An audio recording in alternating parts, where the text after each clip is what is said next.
মামু জি আপনার বয়স কত? 40-50 হইবে। 40-50 হইব। হ্যাঁ। আচ্ছা, বাক্কা বয়স হতো না? হ্যাঁ আচ্ছা, মানে আপনার আব্বার বয়স কত হইব? আপনার আব্বা দুনিয়াতে আসিল 12-14 বছর। 12-14 বছর। এবার আপনার বয়স কত? 7 বছর চলে।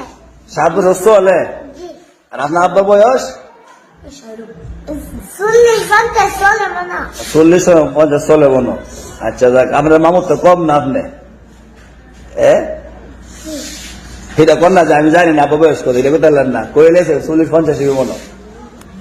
মামু জি এখন রিবাতের আব্বার বয়স আর আপনার বয়স সমান, সমান হই, হ্যাঁ? সমান হই কি করতাম, বিয়ে একটা করলে এরকম না না বয়স ভাই বেশি